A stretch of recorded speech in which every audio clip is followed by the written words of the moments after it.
ओम अज्ञानतिमिरन्धस्य ज्ञानाञ्जनशलाखया चक्षुरुन्मिलितं येन तस्मै श्रीगुरुवे नमः। नमो ओम विष्णुपदाय कृष्णप्रेष्ठाय भूतले श्रीमते भक्तिवेदान्तस्वामिन् इति नामिने। नमस्ते सरस्वती देवे गौरवाणी प्रचारिणे निर्विशेषशून्यवादी पाश्चात्यदेशतारिणे। जय श्री कृष्ण चैतन्य प्रभु नित्यानंद श्री अद्वैत गदाधर श्रीवासदि गौर भक्तवृंद। हरे कृष्णा कृष्ण कृष्णा हरे हरे, हरे राम राम राम हरे हरे। हरे कृष्णा। तो पिछली कथा में हम चर्चा कर रहे थे, भगवान ने एक बड़ा महत्वपूर्ण विषय बताया था कि जो व्यक्ति ज्ञान में अग्रणी होता है, जिसे आध्यात्मिक ज्ञान की प्राप्ति होती है, वो व्यक्ति उदासीनम, शरीर का जो ज़रूरतें हैं, शरीर की जो क्रियाएं हैं, उसकी तरफ उसका ज़्यादा ध्यान नहीं होता है, क्योंकि उसे पता है शरीर की क्रियाएं अलग हैं, आत्मा का कार्य अलग है। और भगवान ने बताया था कि उसे ये पता होता है ये शरीर क्या है, ये पंचभूत का बना है, इसमें 5 कर्मेंद्रियां हैं, 5 ज्ञानेंद्रियां हैं और मन है। इन सब चीज़ों से ये शरीर बना है और आत्मा इससे अलग है। तो ये भी भगवान ने बताया था। और आत्मा के विषय में क्या बताया था? कूटस्थम, आत्मा उसमें कोई बदलाव नहीं है, शरीर में बदलाव चलते रहते हैं। तो इससे हमें क्या समझना है? भगवान ने कहा था कि शोभनम, जो जिसकी ये समझ में आ जाता है उसका जीवन शुभ हो जाता है, शुभता से भर जाता है, और उसे शांतिम, उसे जो है परम शांति की भी प्राप्ति होती है। ये सब भगवान ने बताया था। तो ऐसा क्यों है? क्योंकि जब व्यक्ति उसकी ये समझ में आ जाएगा कि बदलाव जो हो रहे हैं वो तो शरीर में हो रहे हैं, अभी मैं शरीर से आसक्त हूं, अटैच हूं, इसके कारण मुझे सुख और दुख की प्राप्ति हो रही है। एक छोटा सा उदाहरण लेंगे, बड़ा समझने लायक उदाहरण है। देखिए, अगर आप एक सिनेमा घर में जाते हैं, सिनेमा घर में जाने के बाद में आप एक मूवी देखते हैं, आप एक पिक्चर देखते हैं, सिनेमा चल रही है, उस सिनेमा के अंदर में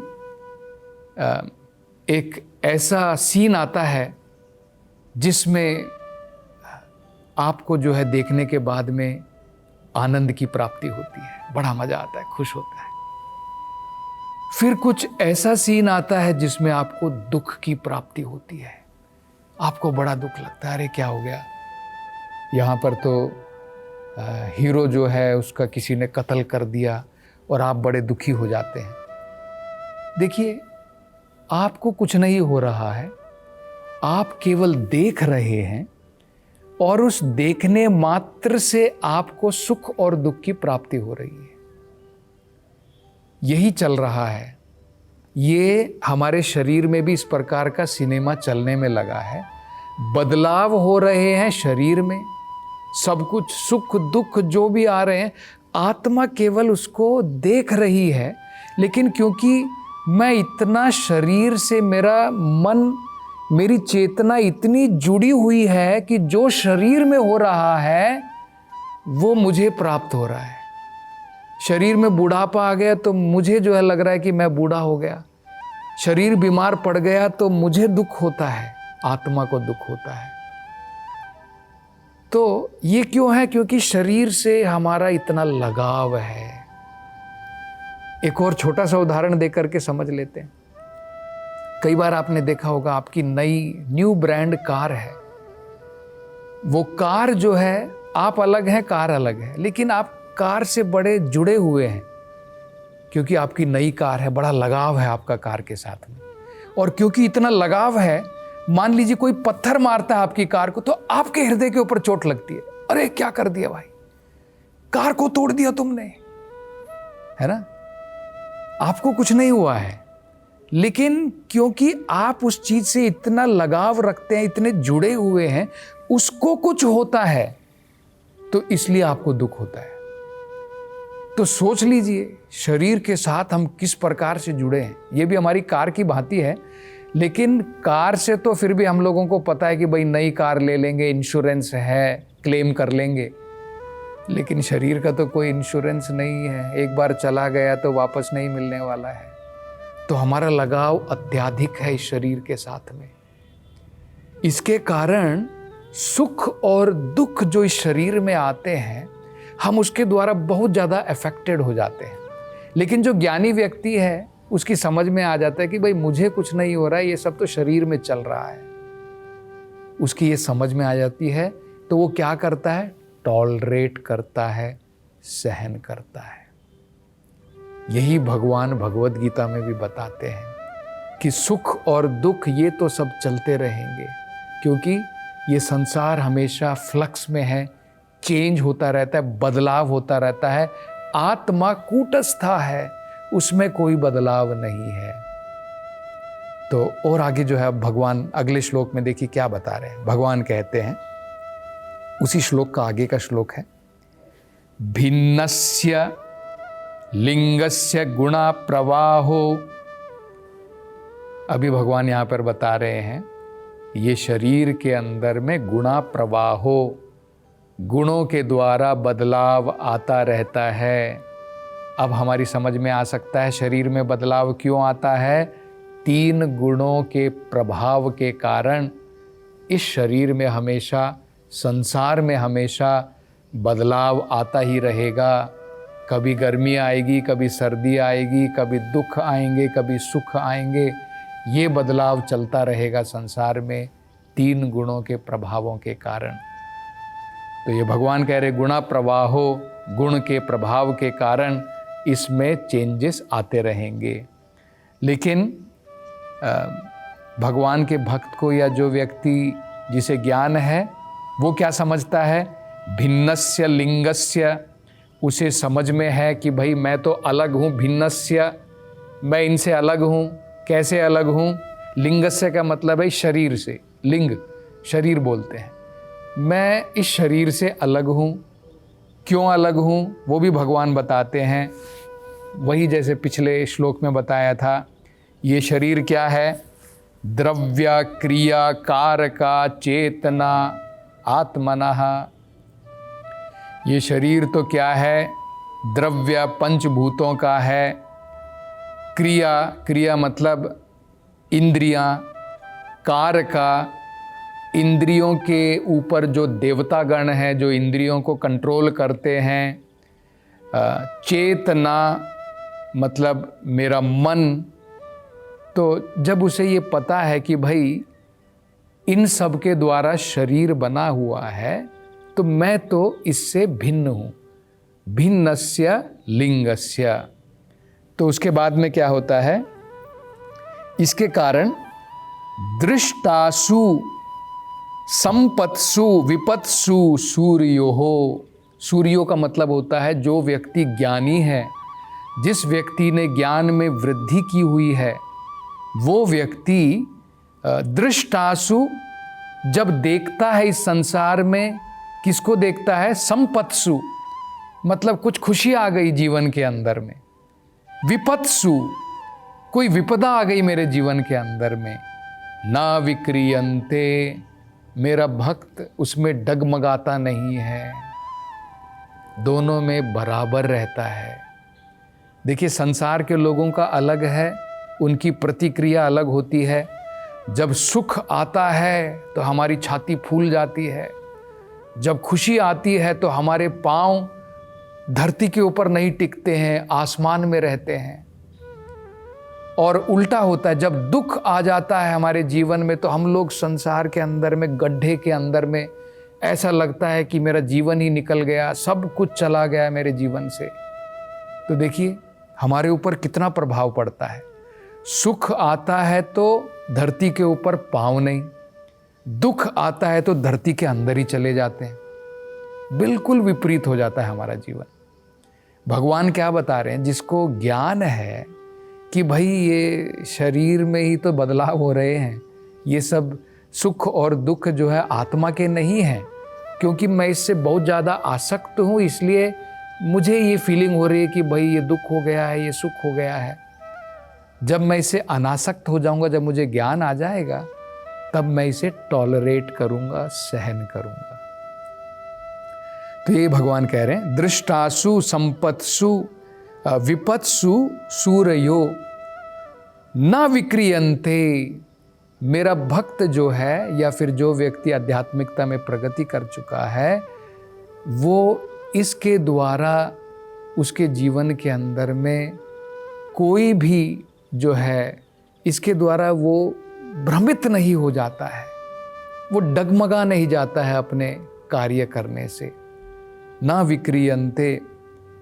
और उसका सबसे महत्वपूर्ण कारण भगवान बता रहे, मयि बद्धा सौहृदाः, क्योंकि वो मेरे से बहुत गहरे संबंध में, भक्ति भाव में जुड़ा है। इसके कारण सुख और दुख मेरे भक्त को नहीं सता सकते हैं। तब हम लोग बोलेंगे कि भाई ऐसा कैसे संभव है। तो ये तो हमने बड़ा सुंदर उदाहरण देख लिया था। भगवान बता रहे हैं, जैसे हमने उदाहरण दिया था ना कि भाई हम लोग सोचेंगे फिर ऐसा कैसे हो सकता है। इससे पहले वाले श्लोक में भगवान ने बताया था कि इंद्रियों के ऊपर अध्यक्ष आत्मा का ही होता है, उसकी अध्यक्षता में शरीर तो केवल कार्य कर रहा है। तब हम लोग सोचेंगे कि भाई अध्यक्षता कर रहा है तो फिर सुख और दुख कैसे मैं उससे अलग रह सकता हूँ, ऐसा भी हमारे मन में विचार आ सकता है। तो वो हमने उदाहरण बताया था कि भाई आप तो कार को चला रहे हैं या कार के अंदर में बैठे हैं और कार अपना काम कर रही है, चल रही है। आपको ज्ञान भी रहता है, भाई कार के अंदर में पेट्रोल है, इतना डीजल है, ड्राइवर कैसे चला रहा है, सब ज्ञान है। लेकिन आपका ध्यान इतना ज़्यादा इसके अंदर में नहीं है, क्योंकि आपका मन आपके लक्ष्य के ऊपर टिका हुआ है। आप अपने बिजनेस के बारे में सोच रहे हैं कि भाई मैं फटाफट पहुंच जाऊं, वहाँ पर जा कर के मेरी मीटिंग है, वहाँ पर मेरे बिजनेस के बारे में मुझे काम करना है। थोड़ा बहुत ध्यान कार के ऊपर है, लेकिन आपका ध्यान तो आपके बिजनेस के ऊपर है। इसी प्रकार से भगवान बता रहे हैं, क्योंकि मेरा भक्त मेरे साथ में बड़े गहरे संबंध में जुड़ा है, भक्त का ध्यान तो भगवान के ऊपर है। केवल इस कार के अंदर में बैठा हुआ है वो, बस कार के ऊपर ज़्यादा ध्यान नहीं। जब आप बिजनेस के लिए जा रहे हैं, आपका कार के ऊपर थोड़ी ध्यान है, आपका अपने बिजनेस के बारे में ध्यान है। तो हमारा बिजनेस क्या है? हमारा बिजनेस है भगवान के साथ में प्रेम। उसके ऊपर जब हमारा ध्यान रहेगा, तब आपको भौतिक सुख और दुख आप दोनों से परे हो पाएंगे, आप उसको सहन कर पाएंगे, अन्यथा बहुत मुश्किल है। एक छोटा सा उदाहरण दे करके भी हम समझ सकते हैं। एक बार की बात है, शायद ये हिटलर के बारे में बताया जाता है कि जब हिटलर को कुछ पेट के अंदर में ऑपरेशन करने की बारी आई, तो जनरली क्या होता है, जब हमारा ऑपरेशन होता है तो हमें एनेस्थीसिया दिया जाता है। मतलब ऐसा कुछ इंजेक्शन दे देते हैं जिससे हम लोग बेहोश हो जाते हैं। क्यों ऐसा करते हैं? क्योंकि जब हमारे पेट को या शरीर को काटा जाएगा चाकू से, जब जो सर्जन है जब सर्जरी करेगा तो हमें पेन होगा। अगर हम में ध्यान है, हम देखते रहेंगे तो हमें अनकॉन्शियस कर दिया जाता है, या फिर ऐसा इंजेक्शन दिया जाता है जिसके द्वारा उस पार्ट की कॉन्शियसनेस चली जाती है, चेतना चली जाती है। तो हिटलर के बारे में बताया जाता है कि जब उसके ऊपर इस प्रकार की सर्जरी होने वाली थी तो डॉक्टर को कह दिया, डॉक्टर मुझे एनेस्थीसिया की ज़रूरत नहीं है, मैं देखना चाहता हूं कि तुम ऑपरेशन कैसे करोगे। आम व्यक्ति देखिए, उसके लिए ये संभव नहीं है। लेकिन हिटलर जो था, मन का इतना दृढ़ था, कठोर था कि शरीर के ऊपर कुछ पेन हो रहा है वो सहन कर पा रहा था, क्योंकि उसका मन जो है किसी विचारों के ऊपर इतना जुड़ा हुआ था कि शरीर के सुख और दुखों से वो परे हो सकता था। अगर एक आम आदमी ऐसा कर सकता है तो क्या भगवान के भक्त के लिए मुश्किल है? क्या भगवान के भक्त के लिए मुश्किल है? अगर भगवान का भक्त, उसका मन भगवान में डूबा हुआ है, भगवान के साथ आनंद में डूबा है, भगवान की भक्ति जो है आनंद का सागर है, तो शरीर के छोटे मोटे दुखों से क्या वो प्रभावित होगा? आप ही जरा सोचिए, क्या वो प्रभावित होगा? कितना बढ़िया विचार भगवान बता रहे हैं कि अगर आप सांसारिक सुखों दुखों से बाहर निकलना चाहते हैं तो आपके मन को संसार में मत डुबाइए, अपने मन को भगवान में डुबाइए, भगवान के प्रेम में, भगवान की भक्ति में डुबाइए। तब आप भौतिक संसार के सुख दुखों से परे हो पाएंगे। एक और हम छोटा सा उदाहरण अपने जीवन से भी समझ सकते हैं। कई बार आपने देखा होगा, मान लीजिए आपका लड़का जो है अमेरिका में गया हुआ है, 5 साल हो गए वो घर वापस नहीं आया है, और अब जो है 5 साल के बाद में घर वापस आना चाहता है। किसी न किसी प्रकार से उसको छुट्टी मिली है और उसकी तरक्की भी हुई है और उसकी जो है प्रमोशन उसको प्राप्त हुई है, उसकी सैलरी बढ़ गई है, और ये खुशी लेकर के वो अपने घर आना चाहता है। तो आप सोचिए, जब उस अवस्था में उसका मन डूबा हुआ है, मैं अपने परिवार से मिलना चाहता हूँ, वापस 5 साल हो गए हैं, तो हो सकता है कि उस समय उसको फ्लाइट में सीट ना मिले, मान लीजिए सही प्रकार की, उसकी कमर में थोड़ा दर्द आ गया है और लंबी जो है यात्रा है, 12 घंटे 24 घंटे कहीं पर उसे रुकना पड़ा, और हो सकता है कि कहीं पर जो है उसका पाँव लचक गया, उसको कुछ चोट आ गई। तो ये छोटी मोटी चीज़ें, क्योंकि उसका मन पूर्ण रूप से डूबा है उस खुशी में कि मैं अपने परिवार से वापस मिलने वाला हूँ और अपने तरक्की, अपने प्रमोशन के बारे में बताऊँगा, तो ये छोटी मोटी चीज़ों से उसका मन जो है चला जाता है, उसको वो सहन कर लेता है। इसी प्रकार से होता है। तो यही यहाँ पर भगवान जो है बता रहे हैं। तो और आगे जो है भगवान क्या बताएंगे, इसकी चर्चा अगली कथा में करेंगे। हरे कृष्णा।